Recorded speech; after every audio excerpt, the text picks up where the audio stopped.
The following transmission contains unencrypted instances of explicit language. Welcome back. This is part 2 of our tradecraft analysis of the Battle of Algiers. In part 1, we saw how rising violence in the city of Algiers led to a rogue French police captain bombing a neighborhood in the Kasbah.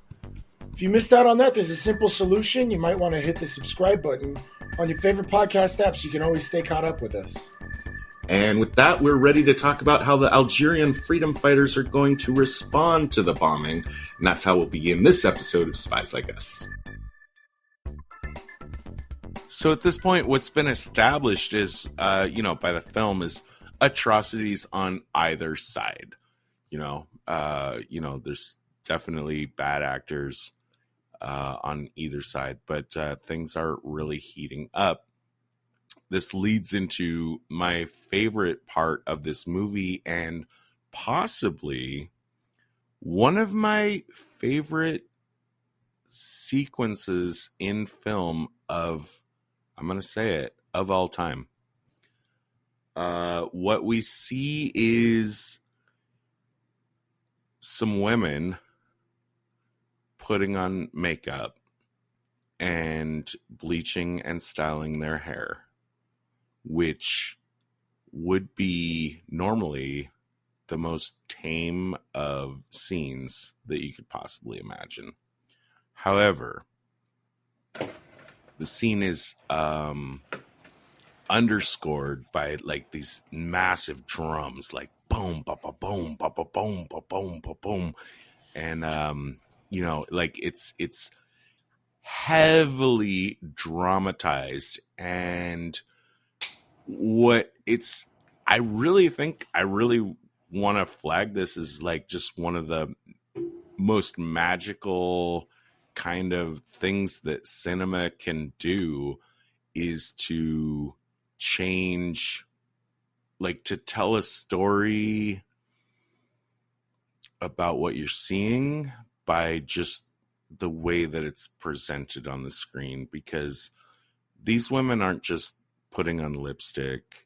They're not just styling their hair.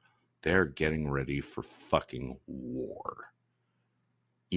And without a word of explanation, you absolutely like understand that. It's my best tradecraft number 2. Just the fact that they're westernizing themselves so that they'll be able to more easily pass through these checkpoints.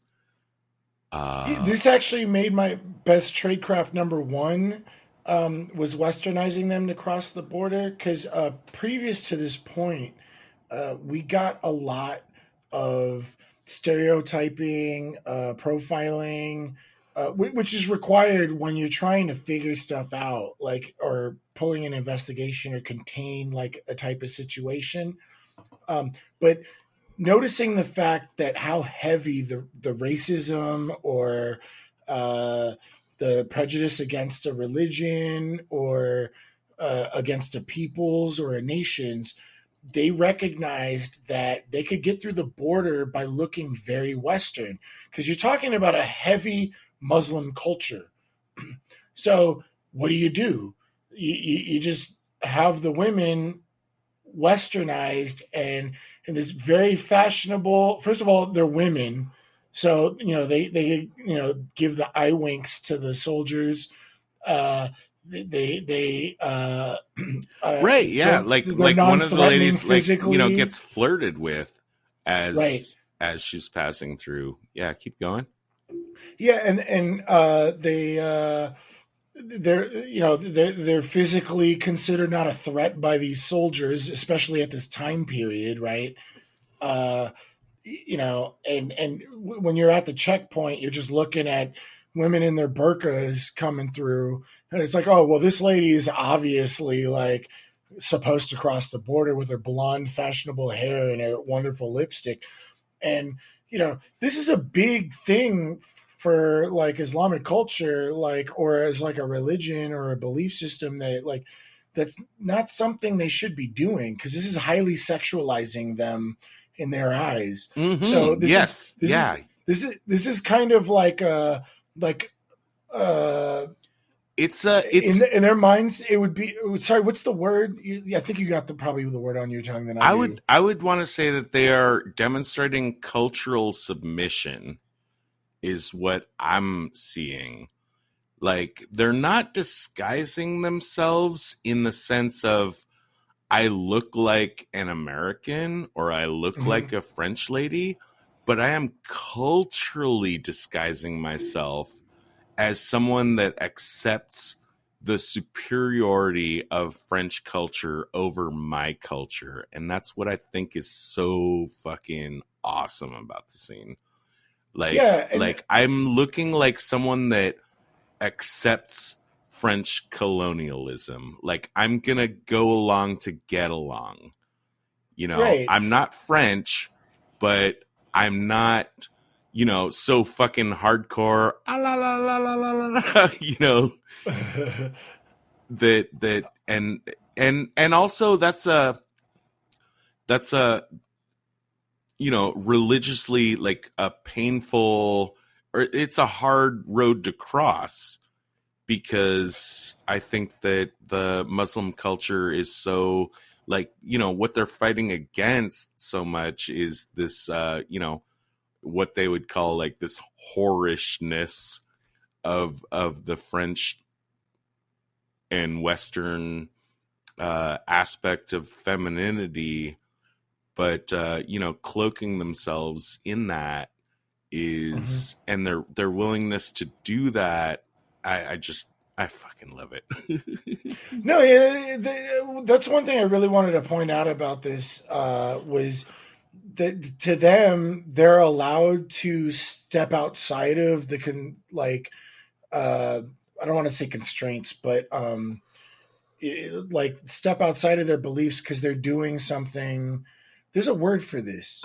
Like they're allowed to put on this armor of makeup, and which I'm kind of referencing Miss Sloan a little bit, um, uh, and step outside of the the expectations. I think the Miss Sloan reference is totally valid here, because we talked about Chastain's research on the political lobbyists, and the black nail polish, right? And the real Miss Sloan, she doesn't have time for fucking makeup and lipstick and high heels and all that bullshit. But when she went in and studied those people, like, they were willing to culturally sublimate their actual selves into the guise of what would be expected or what would be able to pass. And it was so amazing. Like, Chastain said, like, when she studied these women, like, when they are getting themselves up, they're not just, making themselves pretty. They're fucking putting on they're putting on their fucking armor. They're going to war. And that's what's so fucking awesome about this scene. To me. Absolutely. Of course, the end result of this is that, and again, these three women that we see, they're all historical figures. They did take these bombs out in the way that it's shown. One of the bombs did not go off. Two of them did. And we see that they are, and we get to spend some time with showing, like, one of them, the one that I remember the most is, I guess I would call it a nightclub, except it was during the day. But just some young, some young French people, like, guys and ladies just trying to get laid, just dancing, listening to music, and then they all fucking die.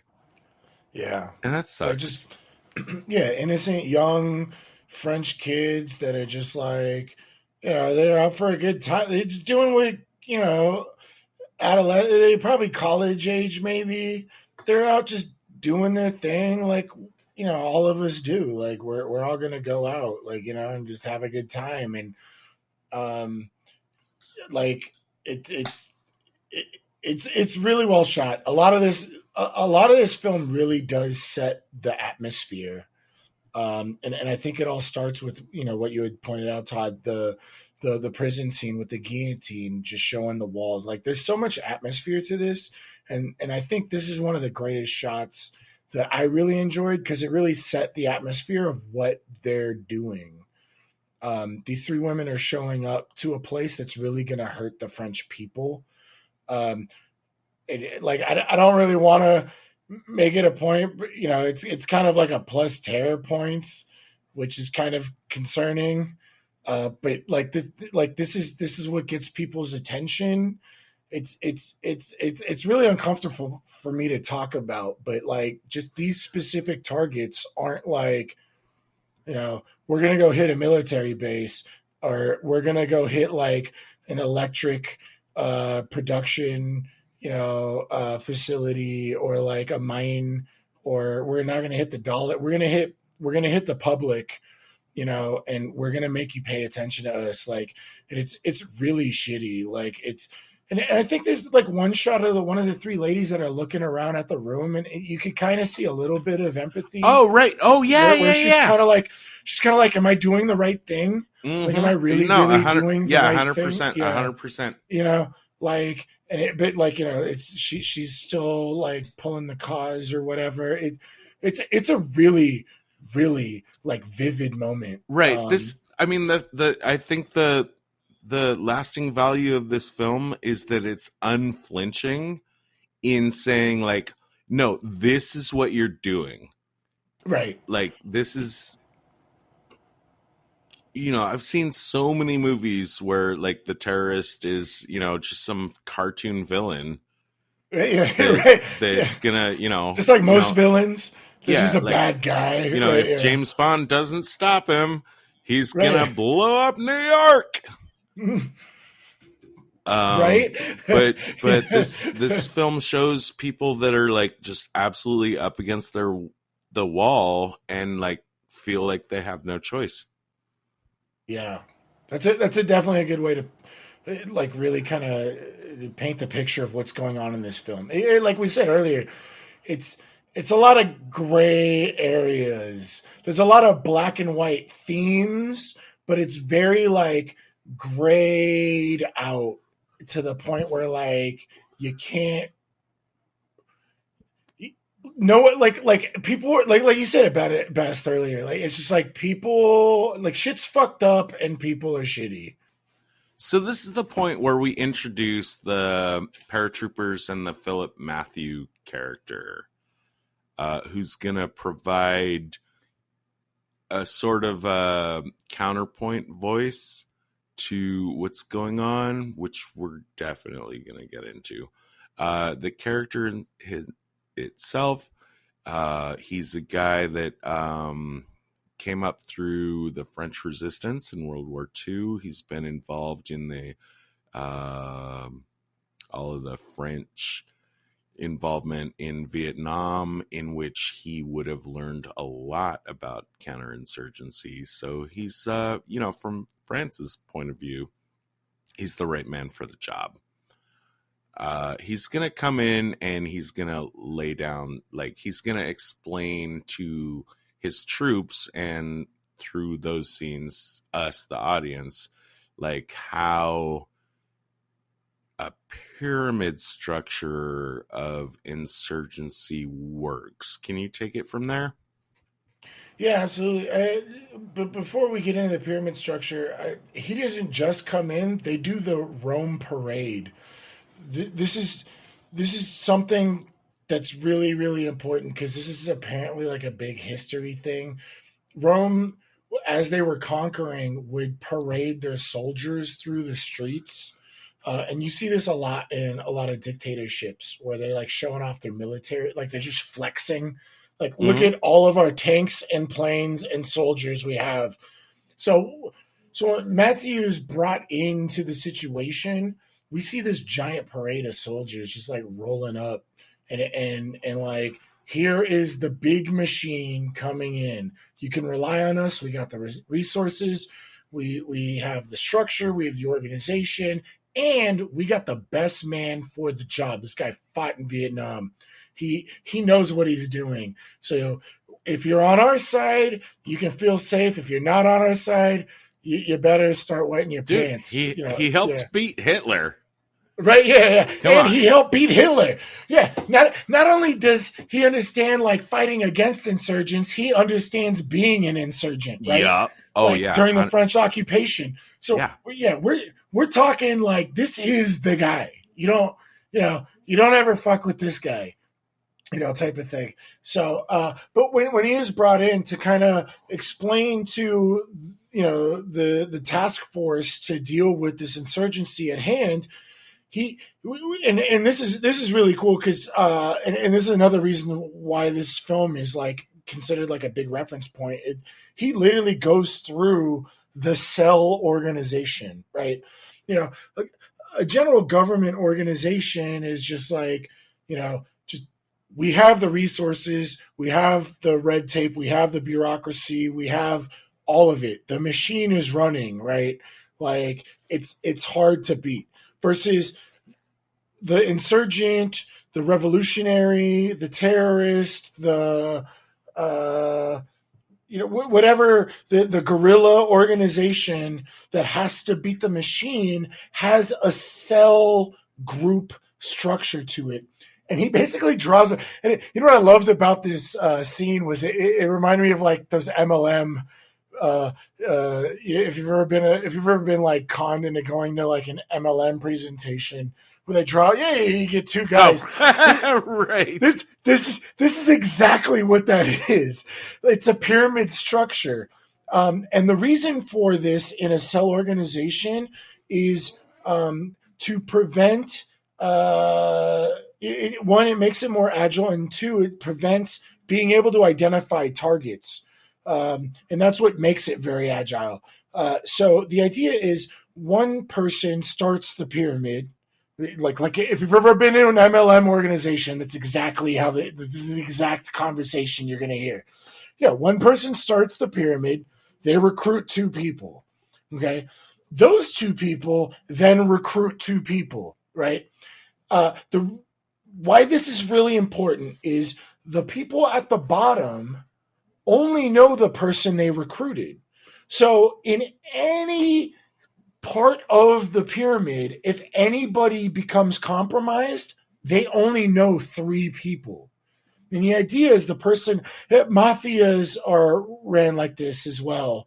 Like you have your Don, and then you have your capos, right? And then the capos recruit soldiers, and then the soldiers go and do like on the street stuff. And this is what prevents them from being like legally like prosecuted, up until the IRS were able to be like, you're not paying taxes, go fuck yourself, like. So the idea is that every person in the pyramid only knows three people. So if anyone's ever captured and tortured or interrogated, they're like, I know this guy and this guy. Oh, well, actually, you would know four people. You would know the person that recruited you, and you would know the two people you recruited. Sure, but like just in the way that in the Day of the Jackal, I think was the first time that we'd seen audiences had been introduced to the idea of identity forging in the way that we would understand it today. I think Battle of Algiers is the first movie that introduced audiences to this kind of terrorist / insurgent cell strategy. Absolutely. And that's I'm going to give it my best tradecraft just for that. This is my best tradecraft number 2. The pyramid structure of only knowing three people: the people you were recruited by and the people you recruited. It's I feel like I kind of definitely explained why it's effective. He's also introducing his troops, his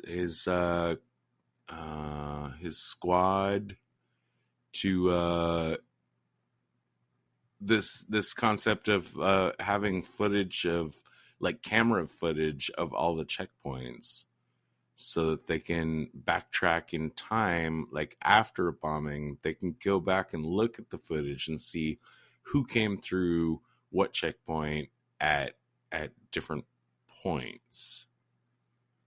And that is plus by points. That makes my number 3 best tradecraft in this film. It's a technique that, I don't know if you have followed up on this so much, but in certain cities in the world, like, this is being, like, aggressively used in an ultimately super capacity. I forget what city I'm talking about, but it's some city in the Middle East. Like, we have literally, like, the scariest thing is, I think they're using that in Baltimore, which absolutely terrifies me. That we're using that kind of technique on if you've ever read Snowden's American book, soil. he talks about the mass surveillance concept of just having a catch-all archive of footage and metadata and stuff like that. So the 1984 doesn't seem so far-fetched as it did in 1984 as it does now. But hopefully it's being used to protect us and not hurt us. But like we were talking about milestones of introducing audiences. The time period that this would have taken, the Battle of Algiers would have taken place at, having film footage would have been very new technology. But I did want to mark this as my number 2 worst tradecraft. While he's introducing the film footage, what would be great is having a static shot, right? Like you'd pointed out, like with the satellite, where you could actually, like, track what you need to. But there's, like, a moment where the person operating the camera like focuses in on this guy with chickens. This poor he's probably Right. like we're not introduced to this character, so he's probably just like a poor farmer, like, and the checkpoint guys are, like, messing with his chickens. And, like, he's like, yeah, the cameraman had good instincts spotting that basket full of chickens. There could have been a false bottom. Haha. But in that shot, you see one of our 3 ladies smiling back at the camera in her, Western armor, so to speak. So I wanted to mark this as my number 2 worst tradecraft. There's this concept of mental filters. You kind of learn this in critical thinking, that you can't really trust yourself, because we have all these biases, and then our collections of biases create these mindsets.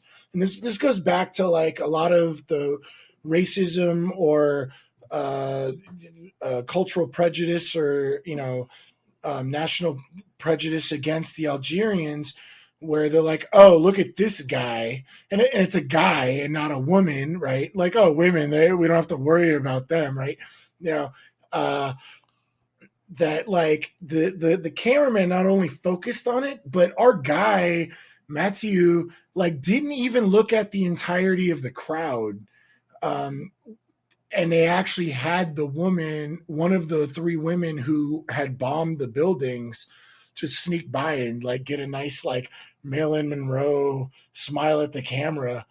And I think it's really important to point out, like, these biases and mindsets will save us in an emergency situation. Like, you don't want to, like, draw out, like, a thought chart, if you need to stop when a deer jumps out in front of you, or if, like, a fireman has to decide whether or not to save you from a burning building. But when you're analyzing stuff, it's very, very, very important to try and eliminate these filters.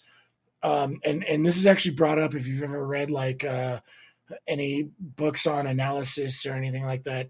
Like, trying to eliminate these biases and filters when you're seeing things.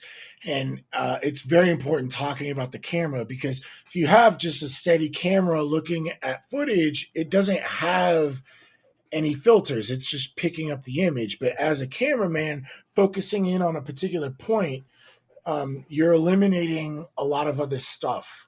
Sorry for the rant, but I think it's really important to point out, because we don't get a lot to talk about in spy films involving analysis and these type of things. So I really wanted to talk about the mental filter and just ignoring the woman who was the actual culprit of the bombing, rather than this like poor farmer guy. Like, oh, he must have had a false bottom.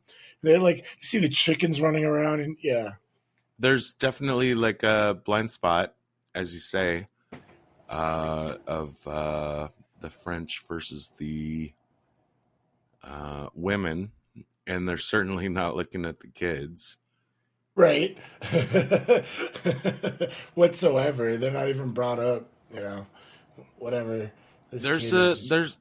the movie moves into a phase which I didn't entirely understand. What I get from it, I mean, the UN is bringing to the table the idea that maybe what's going on with French occupied Algiers is not great, and maybe we should do something about it.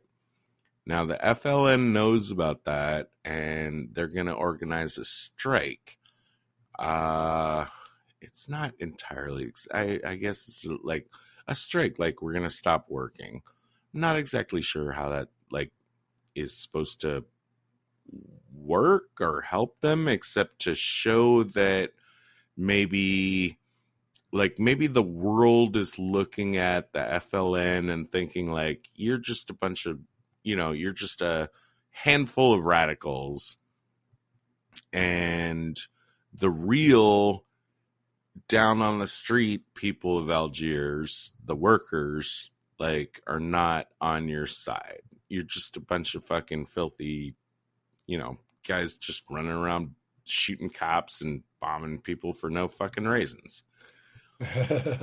So I guess the strike is meant to demonstrate that, like, no, the people are on our side.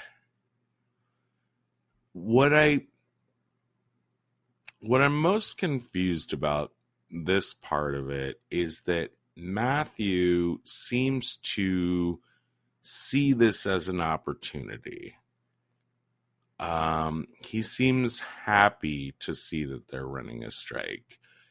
He even reports back to his superiors like, yep, this is going to play right into our hands. We'll call it Operation Champagne.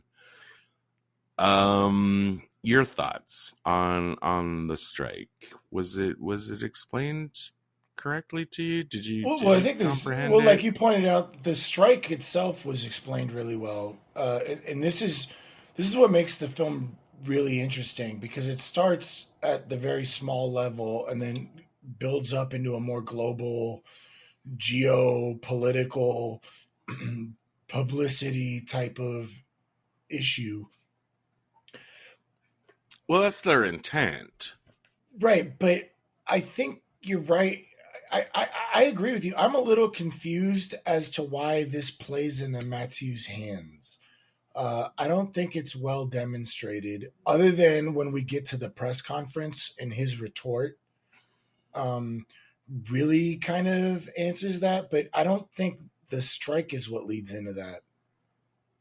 Other than, unless he's kind of like I don't know. The press conference really shows you Matthews' like perspective. He's a soldier just doing his job, right? Like,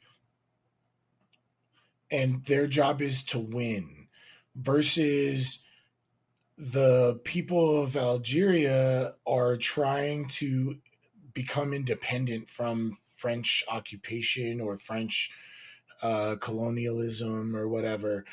Like, that's kind of what I would think, is that he's I'm not sure. I think you're pointing out something really important here because I don't see how the strike plays into Matthew's hand at all, other than him getting a voice on the geopolitical scale. Right. I mean, in the movie, it's an 8-day strike, and it was always meant to be an 8-day strike. And it's on the last day that the French go in and bust up all the shops. Now, Wiki says that historically, the strike was actually busted up in just a few days from when it started. I'm not sure what the historical fact was on that, but like, let's just take the movie as given. Um, how would it make sense for on the last day of the strike, what we see in the movie, the 8th day, and I checked it, on the dates, which the movie gives us. It's only on the 8th day, like the day that the strike was gonna be over anyways. Why is it that it's that day that in the movie we see the French go in and like just start smashing all the shops?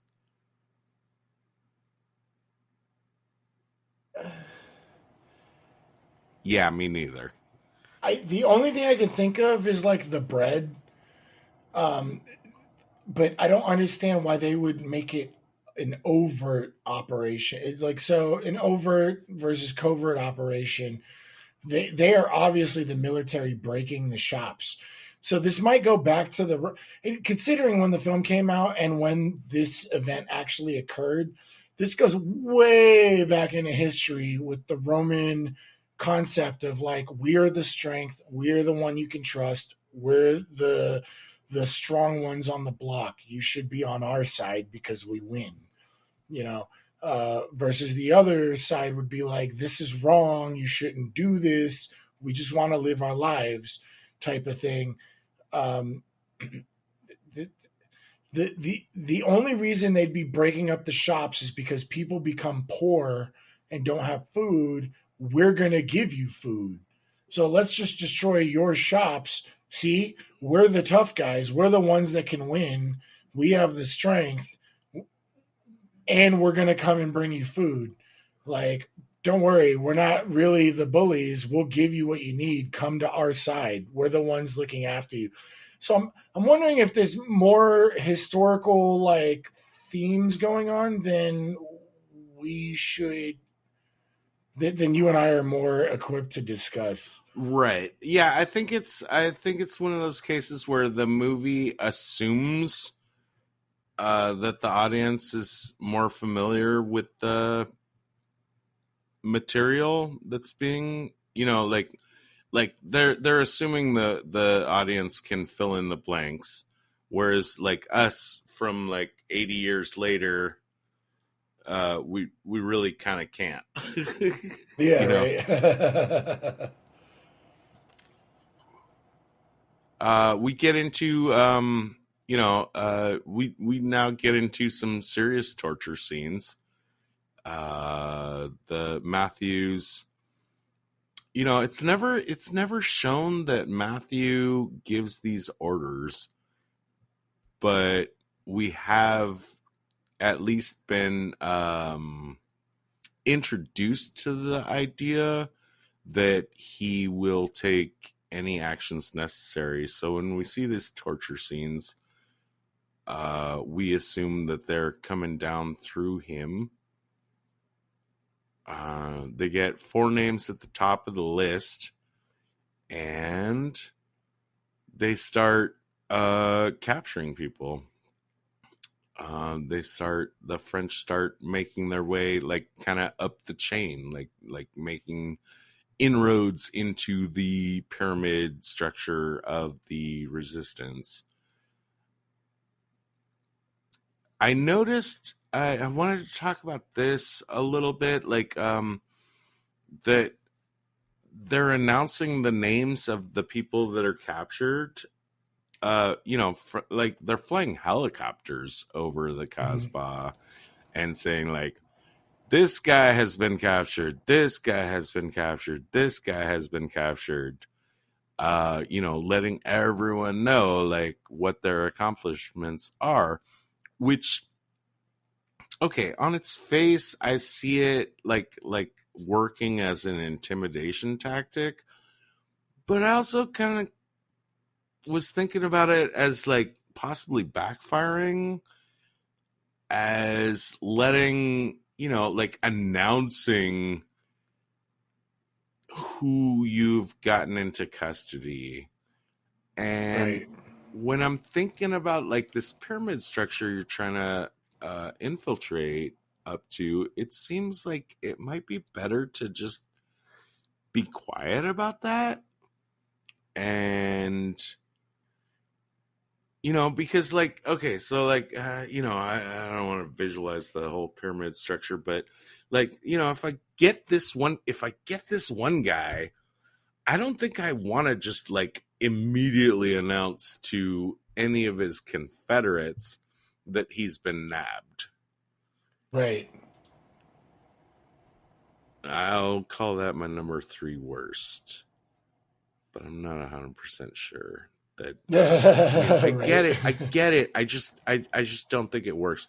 I think that might be. Oh man, I'm so not an expert in this, but that might be one of the things the Pentagon, when they're showing this movie to their people in Iraq, saying like, yeah, don't do this. I'm gonna call it my Right. number 3 worst. I think it's bad. Yeah, it's definitely pretty bad. But one of the things I think was a good point as far as like their announcements was they had this like whole propaganda campaign trying to say that FLN was trying to make you starve. We're the real heroes, and it really like I'm sure it's ineffective considering what the people had gone through, especially after that big bombing of like the like apartment building. You know, um, it's like the argument is basically like you are gonna have a worse life if you don't take our side. So please do not help these people. Do not help the FLN. They're trying to make your life worse. But it seems like a lot of this backfired, and I think this is why it's a great reference from the counterinsurgency standpoint, because like you don't want to go in and start smashing businesses. In fact, I later made this my number 1 worst tradecraft, but I think it's important that I kind of wait on this. But just this military rule, and considering the time period, like I really am like harping on this whole Roman concept that like everybody would have already like thought of that this is the way you do it. You just show that like, hey, we can keep you safe. We can build walls. We can like bring you food. We can, type of thing. But it's that's their Aqueducts. story. Aqueducts. We can bring it. Yeah, like that's the story being told. Like your FLN group that is telling you that they're trying to support you is actually trying. What they're doing is going to make you starve. We're the ones that are the heroes. Control the Um, narrative. control the narrative, right? Right. So I kind of wanted to point out what they were trying to accomplish in this kind of moment. It definitely backfired, both in the film and historically. Uh, you know, considering that they're the ones that trash the businesses, considering that they're the ones that like were taking husbands off the streets, like Gestapo style, and I think that's really kind of what the film was trying to point out because they brought up the whole French resistance to like the Nazi occupation and kind of made the parallel of this. But this time period had a lot of stuff like that where like the world was trying to end colonialism at this point. Very much so. It does seem like a period where everyone was voluntarily or involuntarily reducing their colonial impulses that we'd seen like so much through the, I don't know, 17th, 18th century. seems to be a new world. You know, some people in power are not quite getting the gist of that. It's no longer as easy, you know, or profitable. Right. Yeah, exactly. Which is always the bottom line, right? Right. To do this kind of shit. This movie is kind of a torrent of mistakes by everyone involved. That's a great way to put it. That is definitely, yeah, it's definitely a torrent of mistakes. Let's go straight to the Matthew, like the press conference. Let's skip ahead. Okay. I don't think we saw Ben Mahidi get captured, but Matthew allows him to answer questions from the press, and this is where we get this great line of you know, when they're pressing him on the FLN's tactics, he says like, well, give us your bombers and you can have our baskets. Yeah, it's just such a great point, and that's when Matthew like kind of cuts off his press conference answers. He's like, "Oh, I'm not allowed to talk anymore." He was like, "Yeah, I don't want," he just wants to prevent him from making the. This might go back to what you were asking earlier of how the strike actually plays into Matthew's hands. Matthew might have been at a more abstract level of waiting for this moment. And this is when we get the retort from Matthew where they're asking him, there's word that you're doing like some really shitty stuff and blah blah blah and whatever. And he's like, look, we're soldiers. Our job is to win, right? It's believed that France should stay in Algeria as long as the answer to the question of whether or not we should be in Algeria is yes. I'm going to do my job. And this scene is like really powerful because you have two very intelligent men. Even Matthew is just like, look, I don't have anything against like Mahidi at all. Like he speaks very highly of him. He right. speaks very highly of Jafar as well. Yeah. After Jafar's capture, Matthew himself is not driven by prejudice or hatred. I mean, he's very authoritarian for sure. Right. And this goes back to his line about Sartre. He's like, why are all the Sartres on the other side? And he's like, don't get me wrong, I don't like Sartre, but I like him even less as a foe. Right. Yeah. And if you don't know who Sartre is, he's a famous French existentialist. And if you don't know what existentialism is, it's the idea that there's no value or meaning. He's like kind of alluding to the Algerian FLN resistance doesn't really have like an overlying moral to an authoritative idea, and he's kind of like saying like, why are they always on the other side? Why are they not seeing the idea of a meaning or like an ideal? Sartre's like existentialism is very like defeating, where it's just like, like there's no reason to have an ideal, I think is what he's trying to say. What's great about this scene is how highly he speaks of Mahidi, because Mahidi is a person that has an ideal, is a person that believes in something. He's the one that understands the world stage. And you get this back and forth. And I don't think Matthew really understood who was behind all of this. And when he actually meets the man, he's like, oh, these aren't just people that are upset and just like, lashing out. This is really an organized like issue. And this is like a really big movement that actually matters. And that's why he kind of cuts off, Mahidi's like responses in the press conference. And he has to step in and be like, oh, we're going to do our job.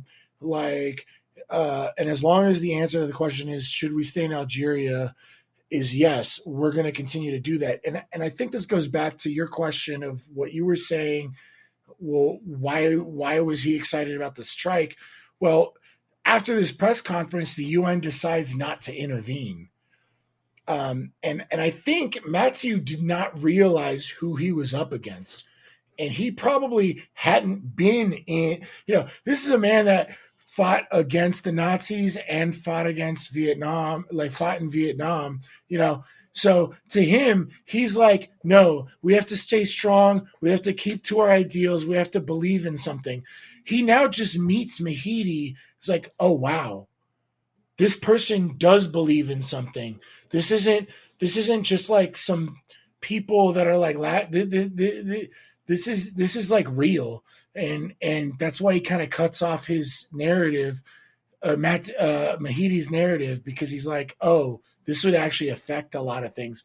I have to continue to do my job, type of thing. It's really kind of like sobering. Like, this is actually what happens. These are the real stories versus what we hear on the news or the narratives we're told in storytelling. Like, oh, here's this thing. Oh, do this. Yay, we're going to win. Like, no, there's like real shit happening and there's like no real answer. And really, history kind of tells us the answer is like, well, the Algerian people just really wanted to be independent, which is something the Western world understands. And like, I think this was a big turning point, as far as like the fall of colonialism as to why this is a bad idea, And this is the climax of the film, is this press conference. It really is what, the pathos of what's going on in the film. The resolution is, Matthew continues as the machine doing his job, tearing down the pyramid, and finally corners Ali. One of the things I really wanted to get to about the end was finally, when I had mentioned earlier, my number one worst tradecraft was this big military rule, trashing businesses, really shitting on things. It really hurt their attempt at their propaganda control of the narrative. This is what triggers the actual win of Algeria, is blowing up Ali and killing Ali. This is like cornering the defenseless kind of like, peoples where they're going to lash out. And that's what leads into the political movement of Algeria that ends up winning the war, quote unquote, on a geopolitical stage. And so I wanted to mark that as my number one worst tradecraft, which is this whole letting the machine do it what it does without kind of thinking the consequences of how it works. And that's what made this film very powerful. Agents, please report for debriefing on this operation. The director will see you now. I loved the research of this film more than I actually liked the film itself. Okay, so my star ratings are always going to be like just me, because everything's about me. I can only give it a 2.5.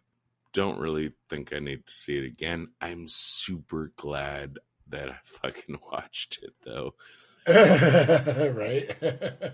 Like I enjoyed learning about this film and all the circumstances that had to go into place so much. A true film historian or a true film nerd would probably give this a 4.5 at least. But, for me personally, I'm done with it. This is not a rewatchable film if you're just trying to watch a movie. But as far as intellectual stimulation goes, either from a tradecraft perspective or a political perspective or a film perspective, this is definitely rewatchable as a study piece. But like if you're trying to enjoy like a story, it doesn't fit that category. So I'm just gonna hit this in the middle with a 3. My best tradecraft, number 3, was the checkpoint footage. Just having cameras watching all the checkpoints. My best tradecraft, number 2. Oh, almost and sincerely, possibly one of my top 10 favorite movie scenes of all time. The westernization of the ladies as they prepare for their bombing missions. Oh, it's so fucking delicious. But I have to give my number one best tradecraft to the network itself. Just the even though like it's not a concept that is invented by the movie, it's just a concept that is showcased by the movie. The cell organization of insurgency. This is probably the first movie that ever introduced that concept to audiences, and way back in 1966, and my number one best. My number 3 best tradecraft was the French government giving out the bread, which was, I guess, Matthew's idea. It was a solid attempt to try and win over the people. My number 2 best tradecraft was the pyramid structure, only knowing 3 people. Very, very solid strategy. But my number 1 best tradecraft was the westernizing the women to cross the border.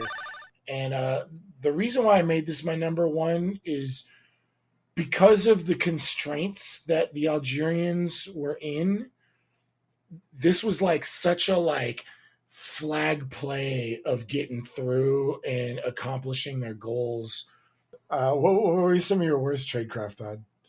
My number 3 goes to questioning the, flying helicopters over and broadly announcing like every single person that's been captured to the civilian population.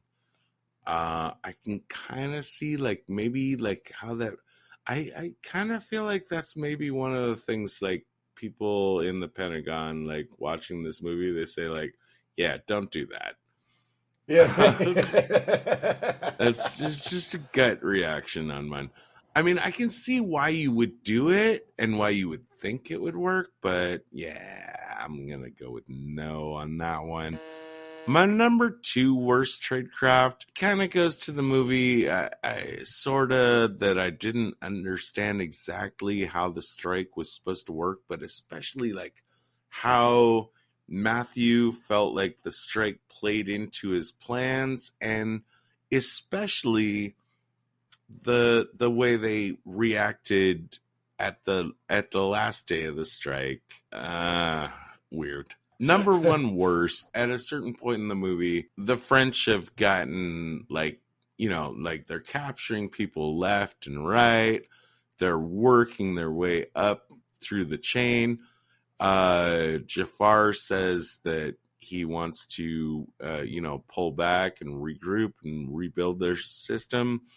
And Ali is like, no, we have to strike back now. That's my number 1 worst tradecraft. No, you're wrong, Ali. Right. Yeah, this is not the time.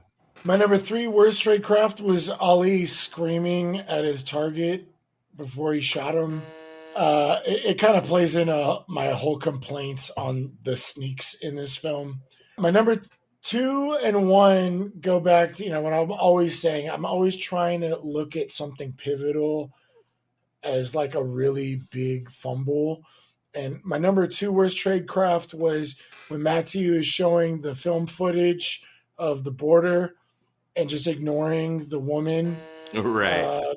And how the cameraman just like focused in, and then Matthew's like a plotter. Oh, he had great instincts.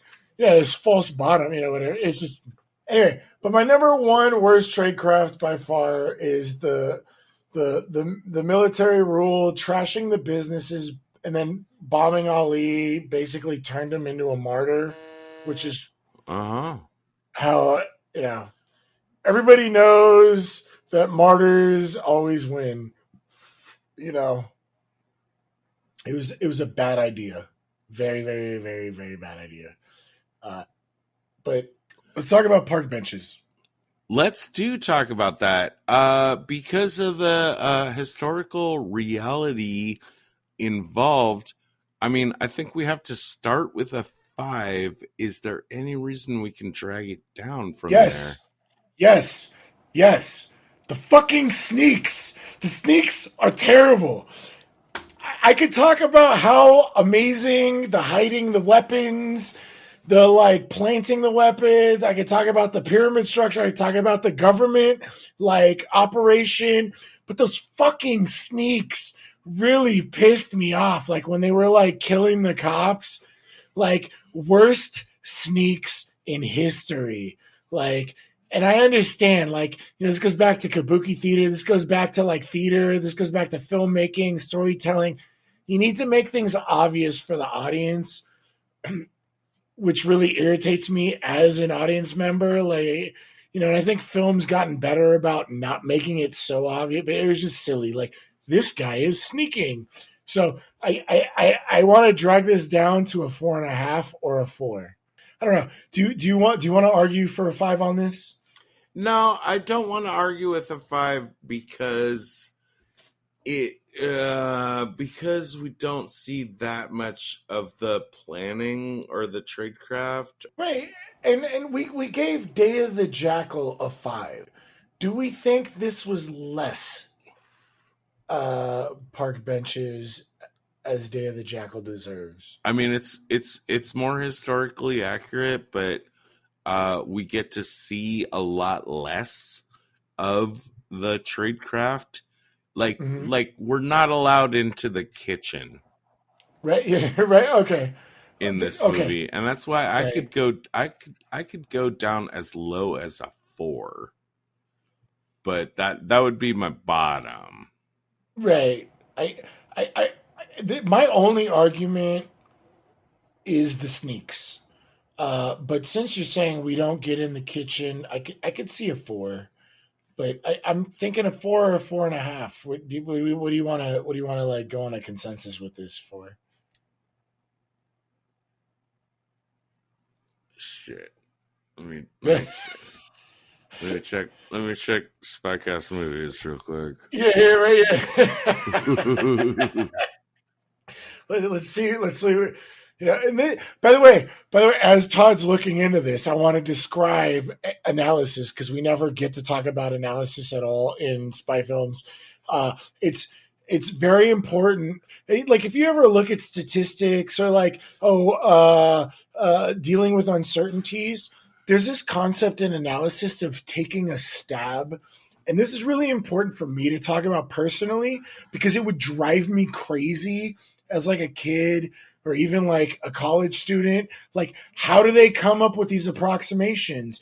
Like, they're just like pulling this out of their ass, like for a lot of these approximations that we see or hear about. And it's like the reason why they've been able to narrow these down is because of the stabs they take. And I think this show personally has helped me understand how this works. Because I've always my whole life hated like star ratings. Like, and Todd can attest to this. Like, Todd has literally had to rip my teeth out to get me to like actually like give star ratings for our films. Like, I hate it. I hate it so much. Like, because there's so many factors that would go into like trying to come up with this number. Like, I now understand why Siskel and Ebert actually made a living. You know what I mean? Right. Yeah. It's hard. Let me tell you. Let me name some 4s that we've had in the past for you. Okay. All right. The Company, Part 1 and Part 2. Mm-hmm. Argo, A Most Wanted Man, Munich. Our 4.5 went to Tinker Tailor Soldier Spy. And remember, we're not just talking about like how accurate it is. That's an important factor. But also like how much of it did we get to see? Right. I'm cool. I think a 4.5 is good because I think this is all right. I think we get a lot more than the Company gives us, even though I love how much we get from the Company. I think we get a lot from Most Wanted Man. I think we get a lot from Munich. I think it should sit at where Tinker Tailor Soldier Spy is. I will agree with you. 4.5. Okay. 4.5 park benches. The Battle of Algiers. And that's the end of our show. Thanks for listening. If you'd like to reach out to us, you can find us on Twitter at spies_like-us. Visit us on our website at www.spieslikeus.net. You know, find out about upcoming episodes. Also, what will really help us out is if you give us a review on wherever you found our podcast, either on iTunes or your Android app or YouTube or wherever you listen to us. Even if you didn't like the show, just give us a review. It'll help us, give us feedback so we can make the show better. And it can also help other people who haven't found the show yet find out about us. Hey, Moira, initiate Protocol 9. Protocol 9 initiated. This podcast will self-destruct in 20 seconds. The preceding transmission sampled the songs Ice Cold by Audionautix, Enter the Party by Kevin MacLeod, and sound effects from freesound.org. Attributions and links are found at spieslikeus.net. Editing by Todd Hostetler.